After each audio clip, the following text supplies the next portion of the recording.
as the Wolf of All Streets. Before we get started, please subscribe to the channel and hit that like button. Going to bring on NLW Tariff Palooza.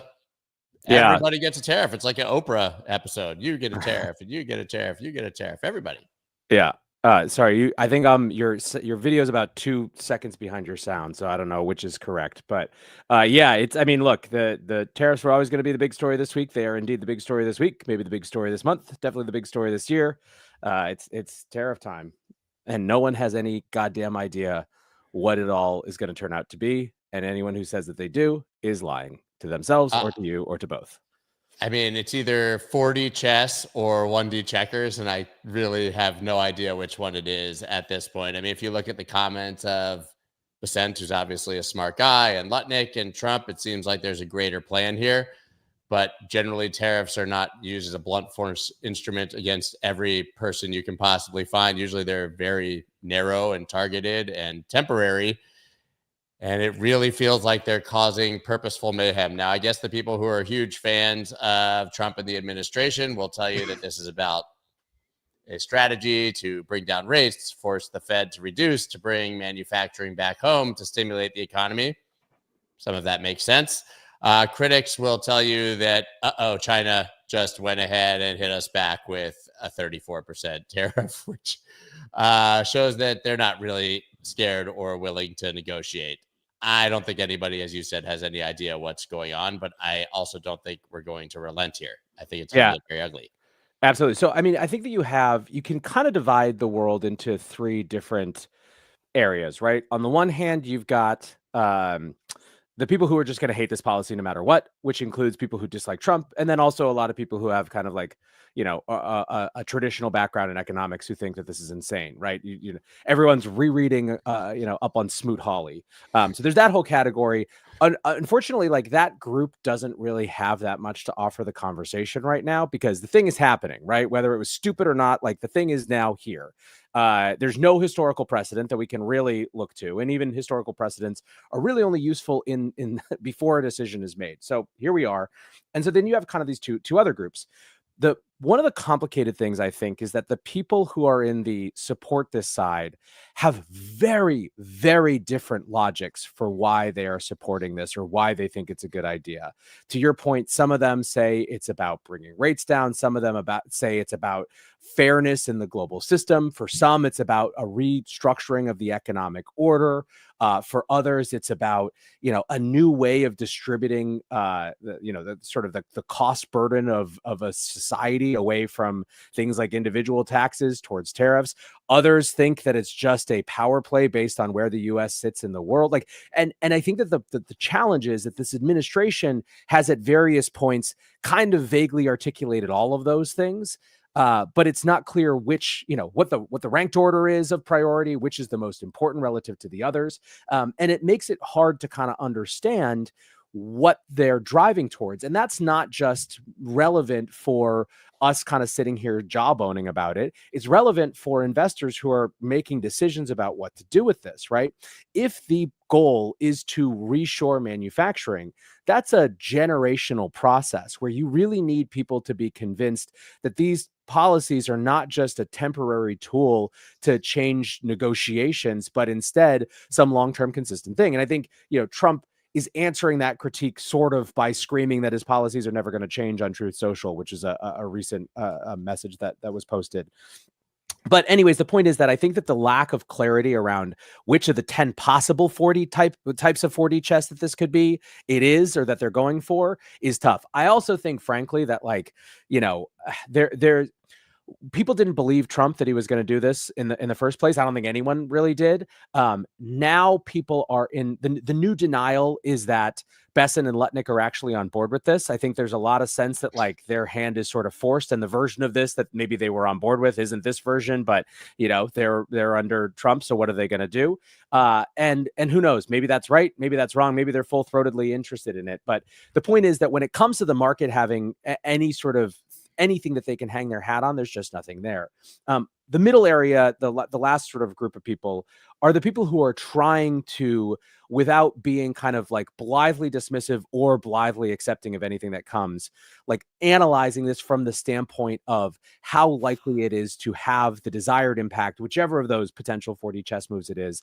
And I think that the challenging thing is that most of those folks, at least that I'm seeing, are coming away from this with just a really strong sense of not seeing how this approach to shock and awe actually delivers that. Balaji Srinivasan made an analogy basically to a 98-year-old man who used to be able to bench press 315 pounds, hasn't bench pressed, in 50 years, and tries to go straight to 315 pounds. And how does that work out? His point being that you can't unwind, I think the exact phrase is, you can't unwind 45 years of policy with 45% tariffs. And so even if that's what you're trying to do, it just seems unlikely to succeed. But look, we are now officially in the most aggressive, large scale, turn on a dime economic pivot in the history of modernity. And I don't see it going away. So all we have to do is what's next. It's interesting because he obviously said this is policy, that he will not relent. We saw China come over the top, as I mentioned, but then adding to the confusion, I think, and the frustration for a lot of people is then he gives an interview and says, yeah, we're totally negotiating and open to, phenomenal offers of negotiation, which, by the way, anyone would be rationally. If you get a great offer, you take it. But I just think that there's been wildly inconsistent messaging from Trump himself to some degree, but more than that from other people close to him. You have the one side that's aggressively saying, this will replace the IRS, it's going to bring so much revenue into the United States, tariffs are amazing. And then you have others with a full-throated commentary that this is a negotiation tactic to get rid of evil, unfair trade and to get rid of tariffs as a whole. And you can't have both of those things. And I think it just speaks to this incredible chaos and uncertainty that we've had that markets hate. I mean, you can take a look really quickly at pre-market. I mean, Dow's down 929. It was down as much as 1,200 this morning. I'm old enough to remember, and I'm not going to hold it against him because things change. But when Trump literally tweeted, if the Dow goes down 1,000 points in a day, the president should be immediately impeached. More than happened yesterday and is about to happen likely today. I mean, we're talking about 2% across the board pre-market after the worst day in 4 years when we had the S&P down 5%, NASDAQ 6%. Now, 10-year yield is 3.93 here. It was 3.9 just a few moments ago. Dow was over 1,000 points down. Maybe a little relief. Crude oil at 62 crashing. Obviously, that's a good sign for consumers at the pump. But, I mean, we could talk for days about what people think. We know right now what markets think, and it's not great. That said, taking a look at the crypto market, Bitcoin is up 1.15% in 24 hours. Ethereum up 1.22. In fact, everything that's not a stable coin in the top 10 is up in the last 24 hours. What do you make of Bitcoin's resilience in the face of this insanity? It's effectively been $82,500 all week. It's gone up and down around that, but that's where it's been at the open and close of every day for now a week. Yeah, I mean, everything outside of Bitcoin, you kind of have to feel like it's nihilism and who cares and throw it to the world. We might as well try to get rich on the way out. I think with Bitcoin, I mean, look, there are a million possibilities, but I do think that it makes sense. Like Bitcoin and markets tend to be correlated when times are fine, and then start to see the decoupling a little bit when Bitcoin has to shift into this other gear. One of the things that makes Bitcoin interesting and why I've never been much for the critique that it looks like a stock sometimes and gold other times is that it's kind of designed to. Part of what makes it this amazing portfolio asset is that it can have the dynamics of a risk asset when people are piling in who aren't necessarily in the exact kind of profile or buyer profile at any given time, and sort of get the gains alongside markets as that's happening. But it also has a very different profile on the other side. And the attributes that make it exciting when times are bad obviously rise to the fore and in conversation and narrative and conception and in value when times get more chaotic. And I think that that's obviously a thing that's happening now in a world of extreme volatility, extreme predictability. Looks very, very appealing, right? You also have the fact, I think, that one of the great things, which I think we actually do not talk about enough, or at least market analysts don't talk about enough because they haven't fully appreciated, is that Bitcoin has another thing besides its sort of intrinsic properties of, only 21 million fixed supply, fixed schedule, and all that sort of stuff. It now has the most robust defensive base of holders of any asset on the planet. There are a huge number of people who will never, under any circumstances, sell their Bitcoin. And that has almost become an intrinsic property of the thing, which again, in moments of extraordinary volatility, like make a difference. And so, I think you're seeing a little bit of that. And then I think the last thing is that, Bitcoin probably as a holder base has a higher percentage of people who are at least, who are long-termist in general, and who are kind of willing to see what radical change, who are comfortable with the idea of radical change, even if this might not be the radical change they preferred, and are kind of willing to rock and roll with it. I think that you've seen this, Nick Carter has sort of expressed some of this where I don't think that he's not pumping it here, where he's kind of full-throated defending the tariffs, but he also is sort of, playing the role of reminding people that there are a lot of people in the base that are going to not judge a policy based on what the stock market does over 2 days of trading. So I think all of those reasons combined could be partial explanation of why Bitcoin is holding a little bit more steady. I agree with that entirely. The only thing is, people are gauging the stock market's performance because Trump has always said that his gauge of the success of his presidency is the stock market's performance. I mean, he even said, Bitcoin should be $150,000 in my first 6 months. It'll be one of the things that I look at as a marker of my success. I agree that people voted for change. I am fully on board for breaking whatever we were doing before because it's never worked.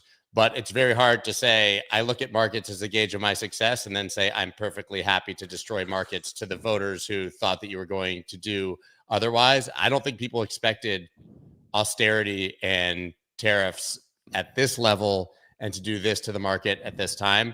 I will give the benefit of the doubt. I will say maybe they know what they're doing and I just don't understand what it is. But right now it seems like chaos.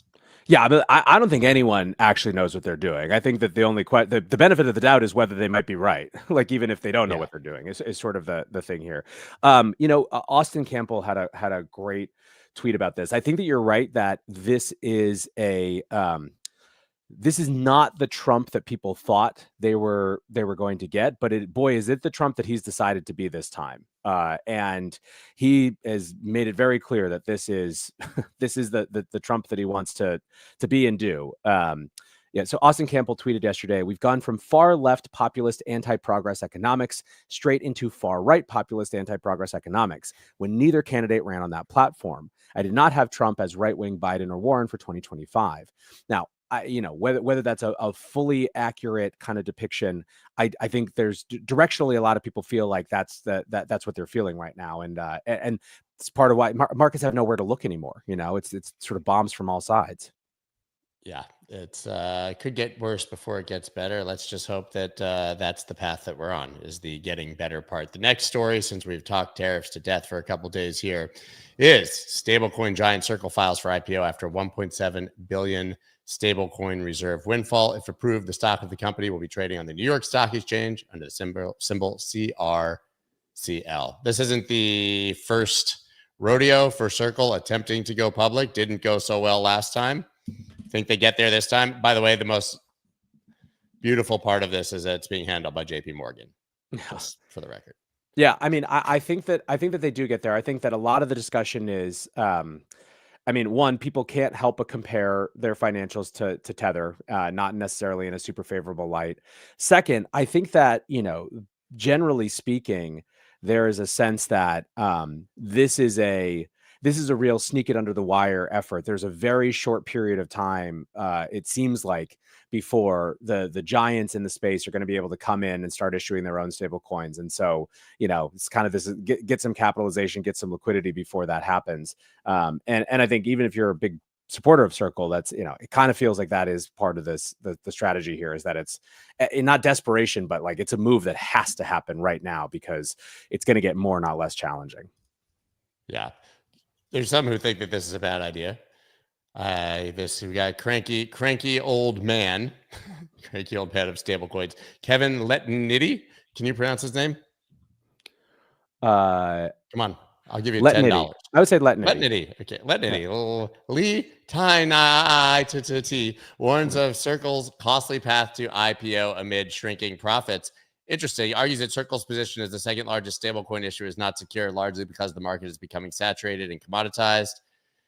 Do you think that Circle is too late here? I don't agree with this, by the way. I do think we're going to get 1 billion stable coins. We'll have private stable coins from every bank. We'll have Elon stablecoin and Meta stablecoin and all those things. But I think Circle is well past the point of no return as far as adoption and their user base. Yeah, I think that it's a stronger company than people are giving it credit for by looking at these financials. Okay, the next story, which we've talked about Larry Fink's slow orange pilling over the years many times, but holy crap, man, if we didn't want to see the final form here, we got it. The democratization of investing here, BlackRock's annual letter that he writes to investors. He's been writing about crypto, by the way, for years. It was 2 years ago that he talked about the ETF before it got approved, but also talked at length about the tokenization of everything. Well, now he's fully saying that if the United States continues on its fiscal path, that Bitcoin can become the global reserve currency. I mean, even the most diehard of Bitcoiners sometimes say, I don't know if it could get to global reserve currency status, man. And Larry Fink here going full Kaiser, full Satoshi, full you name it, as orange pilled as you can possibly get. He's reached the end of the line. Yep. Yeah. I mean, look, I think that he's he's using it both as a sort of an upside and a downside, as a fear kind of, a weapon and an instrument of fear to talk about how much needs to change, but also a place that you can hedge if you happen to have that fear. But it's super consistent with where he's been headed. Right? If you charted his change in trajectory, this is absolutely sort of the end state. So, I think that what continues to make him a valuable voice is that he is not cheering these things on. He does not, have a burn baby burn shirt on, there's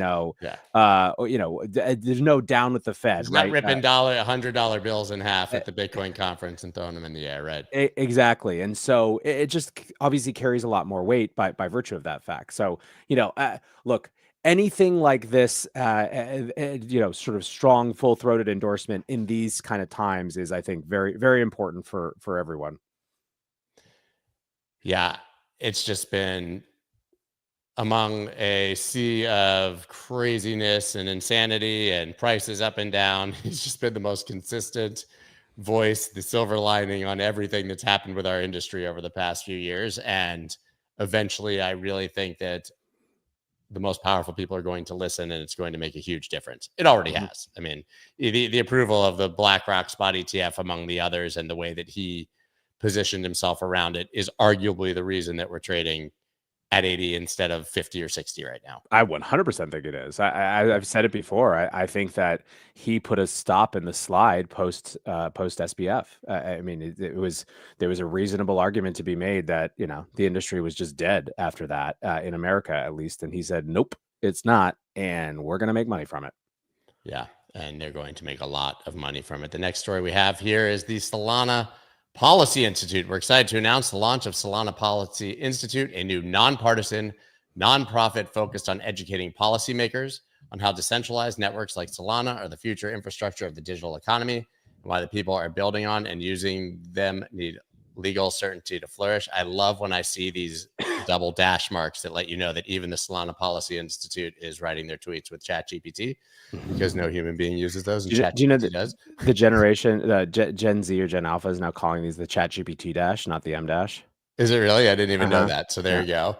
And this is actually pretty big. Blockchain Association CEO Kristen Smith is leaving to work with this Solana advocacy group here. So clearly Solana making a play to prove that they're not just a meme coin casino here. Yeah, I mean, so this is a story that I don't think would normally make our register. It would be, interesting, honorable mention category, maybe part of a larger kind of DC story. What makes this particularly interesting is so one, Miller Whitehouse Levine leaving the DeFi Education Fund, which was hugely influential in a lot of these court cases over the last couple of years, was very associated with Ethereum. It was largely funded by a grant from the Uniswap Foundation. So that's sort of big on its own. But then Kristen Smith moving over from Blockchain Association, I think people would have imagined that. I mean, that was her baby, right? It was sort of like the thing that she had built. So the fact that there's a move there seems notable. Now, of course, this could all just be money. Maybe the Solana Policy Institute is paying a lot of money, and it's as simple as that. But to the extent that it's not that, or at least it's not only that, it is pretty notable in terms of where like the voices are going to come from in DC. I honestly, as someone who's fine with Solana and has no sort of beef with them and things that generally they found an important niche in the space. I don't love the extent to which some of the most powerful policy voices in Washington are now associated with a single asset.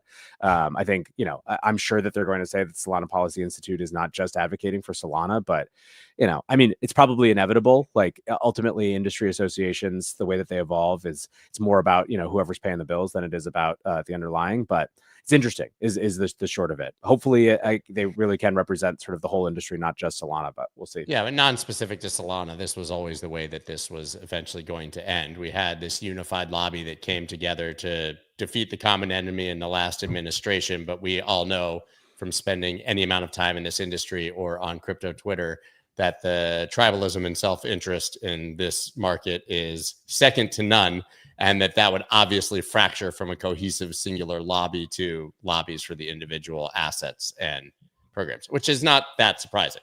Yep. Right. I mean, it's the way that this would happen. Like there's a bank lobby and then there's Goldman Sachs lobbying for Goldman Sachs. It's not as surprising. It's par for the course, but interesting to see how it happens. Let's hope that at the end of the day, like you said, it's for crypto as a whole and not specifically to Solana. We don't want this to turn into hey, SBF's on the Hill lobbying for crypto, and you realize that he was literally just lobbying against all of crypto in the interest of FTX. Yeah, not even really FTX as much as himself. But yeah, look, I will say that I think that that both Miller and Kristen have earned the biggest benefit of the doubt when it comes to being able to represent the industry as a whole. So we'll see what happens. Yeah, that was all of the official stories we had. I think just a final honorable mention, SEC nominee Atkins advanced by Senate Banking Committee. We know that Hester Peirce has been the acting SEC commissioner, but Atkins is going to get in. He's smart, generally an advocate for the industry. We thought that about Gary Gensler too, so I'm always a little gun shy about supporting anyone at the SEC, but I do think that he's the real deal and will be a benefit to our industry, just like all the other appointments largely have. I'm burned out. I got to see it before I believe it. The only person at the SEC that's got my full-throated support is Hester Peirce. I guess Mark Ueda has earned it at this point too, but he looks better. He looks better, but I'm old enough to remember when I said that about Gensler on the show.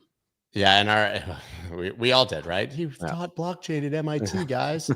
And our last honorable mention that we had: House stablecoin bill advances in U.S. House with support of Trump and Democrats. So this is interesting because obviously we had the Genius legislation passing through the Senate Financial Committee. Now we have the Stable Act coming out of the House Committee. Looks like stablecoins very much the low-hanging fruit that will get legislated. I actually recorded a podcast that'll be out on Sunday with Kirsten Gillibrand, who was one of the authors of the Genius Act. That was yesterday. I said, hey, how are these bills different? And she said, this one literally passed 20 minutes ago, dude. Like, let my team get on it and we'll mark it up. Right. So these are getting marked up. But I can tell you that even the person who's most on the front lines with all of this is still trying to wrap her head around the differences, which parts need to be incorporated, and how they get one cohesive bill to give it a better chance of passing, because that's what she wants. Yeah. I mean, look, I think that it would be very good to get these points on the board. I think that we should get this done. I'm looking forward to seeing continued progress. I continue to watch this issue of interest bearing as the sort of big sticking point. We talked last week about how it seemed like a banking lobby talking point around interest bearing, and sure enough, it was a banking lobby talking point. So that's the thing that I'm watching. But I think I'm still generally optimistic about this getting through in a way that's net positive. Absolutely agree, guys. That's all we've got for you today. I mean, the market's probably just opening right now. I don't even want to. Bitcoin's at 83,000. So listen, this is generally a crypto show. Whatever happens to markets, Bitcoin is actually up on the last 2 days, which is absolutely astounding. Maybe this is our moment. Maybe. I have my doubts. It's always maybe our moment. That's what great That's about right. Bitcoin. It's always maybe our moment. That should be like my Twitter description. It's always maybe our moment. I love it. Guys, give the breakdown a listen every single day. And of course, give NLW a follow on both YouTube, X, and everywhere else. And we'll see you guys next week. Thanks, man. Later. Let's go.